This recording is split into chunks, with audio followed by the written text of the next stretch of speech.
we have a topic on Calvin's double bridge method. Here the Calvin's double bridge, it is the modification of the Wheatstone bridge wherein we are going to accurately measure the low resistance parameter of the circuit. Here the modification of the Wheatstone bridge they have shown in this figure. Consider this figure wherein this R represents the resistance of the lead that connects the unknown resistance R and the standard resistance S between the terminal M and N.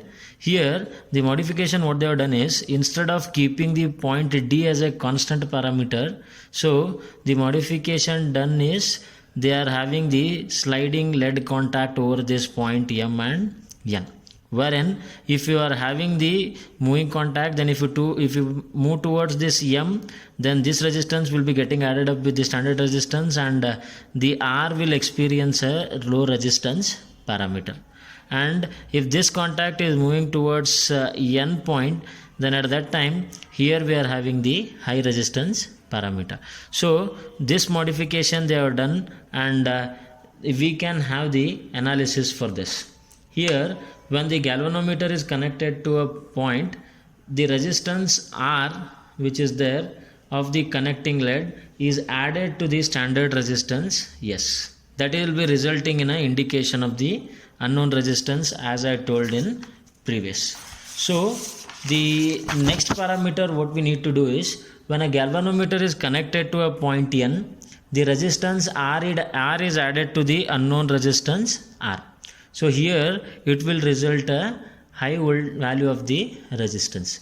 So what we need to do is, the sliding contact we should vary in between in such a way that it should stand at a point D and the bridge should be in a balanced condition. That is, at a point D the resistance R is divided into two parts, R1 and R2. This will be your total resistance, and it will be divided into two parts, R1 and R2. So the equation what we can write it for R1 and R2 is R1 divided by R2 is equal to P divided by Q.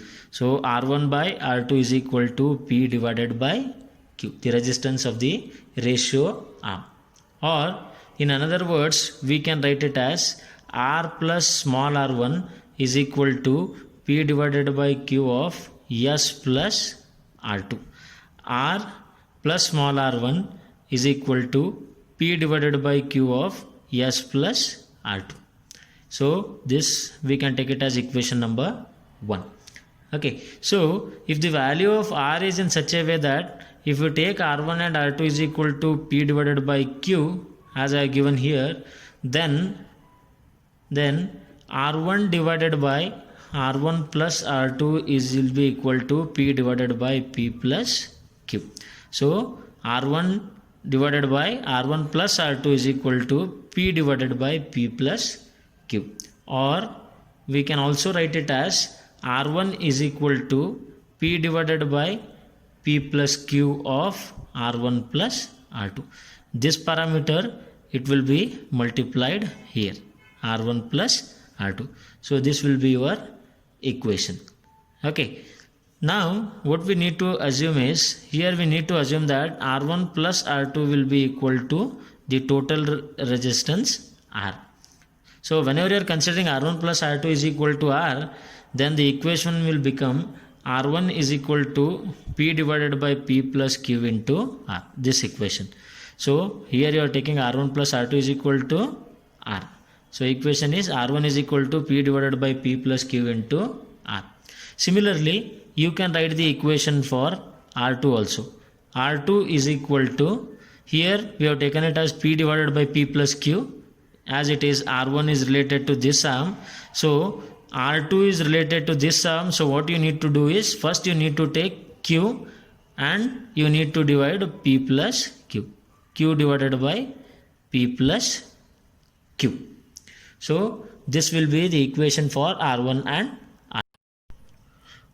Here you get the value of R1 and R2 now. Okay, so what we need to do is substitute the value of R1 and R2 in equation number 1.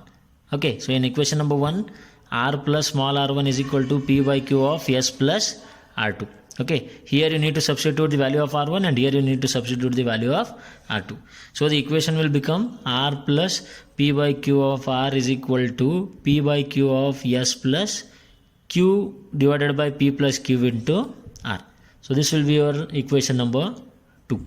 Okay, or you can write the equation for R directly as R is equal to P by Q into S. Okay, so but here what happens is, when the galvanometer is connected in between the N and the resistance M, okay, so at that time whatever the bridge condition we are having here, the galvanometer connection at a point D, the resistance of the lead does not affect the result. Okay, galvanometer at a point D, the resistance will not affect the result. Okay, so at that time the circuit what we are having, it will not be having a proper measurement of the low resistance. Okay, so for that purpose a slight modification they have done with respect to that Wheatstone's bridge, and they have formed a Calvin's double bridge model or the method. Okay, wherein in the Calvin's double bridge model we are having 2 ratio arms. Okay, here in the previous diagram we are having only 1 ratio arm P and Q. Okay, but here that P and Q is divided into 2 ratio arms. Okay, one capital P and capital Q, and another one will be of small p and small q. Okay, so in between these 2 ratio arms, one galvanometer is connected across point B and D. Okay, and this galvanometer what they are connected, it is at a fixed point. Okay, and here the resistance R and the standard resistance S are there across point A and C.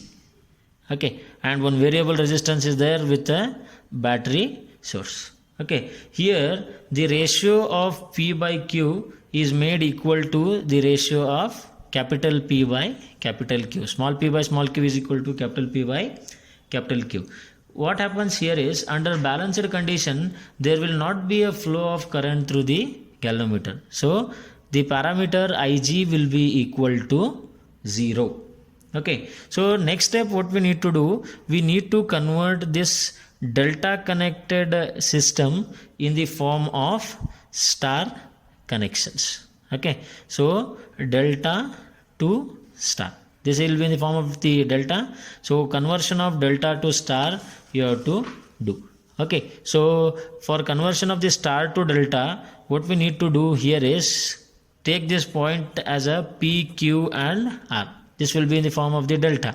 First you understand this. Okay, and this delta connection, it will be connected in the form of star. Okay, so first equation how we need to do, P, opposite arm is Q here, so P into Q divided by the sum of all 3 resistance, P plus Q plus R. Okay, then in this arm you need to consider Q, so opposite resistance for Q you take it as R, so QR divided by P plus Q plus R. Okay, and for this arm only the R is left out, so for R you take again the opposite arm as P, so PR divided by P plus Q plus R. So delta, it will be connected in the form of star. Okay, so same connection we are having in this diagram. Okay, so here what happens, P remains as it is, Q remains as it is, R and S it is same. Okay, but in between this, whatever we are having in the form of the delta, that will be connected in the form of star, and the galvanometer will be at a point B and D with Ig is equal to 0. So first parameter you take here, PQ divided by P plus Q plus R, then PR divided by P plus Q plus R, and then this parameter QR divided by P plus Q plus R.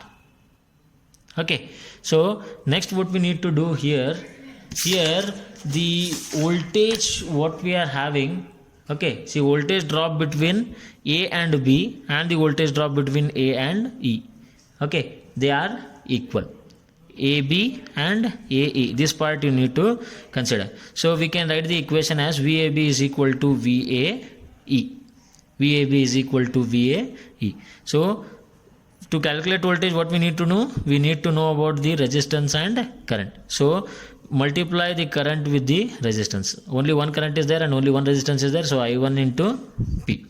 okay, is equal to R plus PR. Here it is PR. So R plus PR divided by P plus Q plus R into I2. So current flowing through this system is I2. Okay, so take it as equation number 3.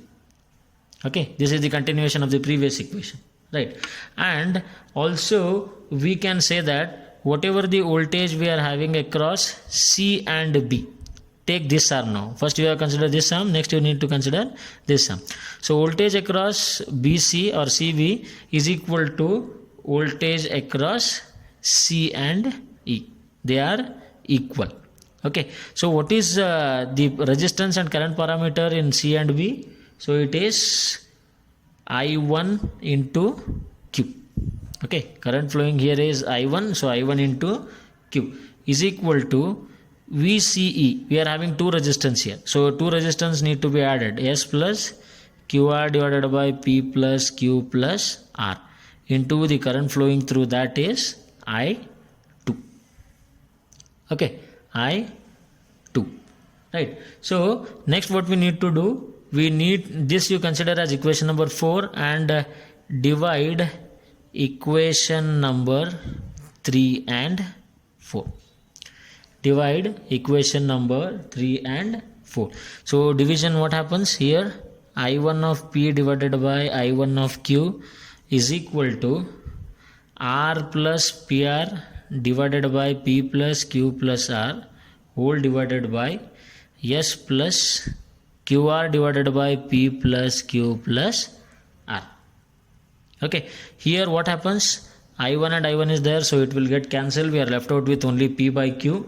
Okay, is equal to R plus PR divided by P plus Q plus R and S plus QR divided by P plus Q plus R. This equation we are left out. Okay, so take it as equation number 5. Next what you need to do is, you take R plus PR divided by P plus Q plus R on the other side. Okay, so we are left out with only equation is, you need to multiply these two parameter, numerator with this PQ. So P divided by Q of S plus QR divided by P plus Q plus R. Okay, so this equation we are having. So next parameter, what you need to do, we need to calculate this unknown resistance, right? So unknown resistance R can be calculated as P by Q of S, multiply these terms, P by Q of S plus again P by Q of QR divided by P plus Q plus R, okay, minus this, it is left out now. So plus we are having sign here, so if you take on the other side, then it will be for minus. So minus of PR divided by P plus Q plus R. Okay, so this you can take it as equation number 6 for calculation of the resistance. Okay, so one more thing what you can do is, we can write this R again as P by Q of S, okay, plus P by Q of, okay, P by Q minus P by small q. Okay, take this equation, P by Q minus P by small q, take common from this, and the left out thing is QR divided by P plus Q plus R. P by Q minus small p by small q is equal to QR divided by P plus Q plus R. Okay, so one condition is there here, if P by Q is equal to small p by small q. This already I told at the previous while converting. Okay, so the resistance R directly we can write it as P divided by Q into S. P divided by Q into S.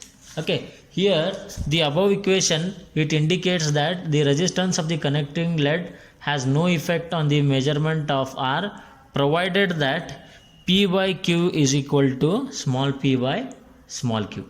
Okay, if there is some difference between P and Q also, and P divided by Q, small p by small q, then error is introduced in the system, and the error may be minimized by keeping R as small as possible.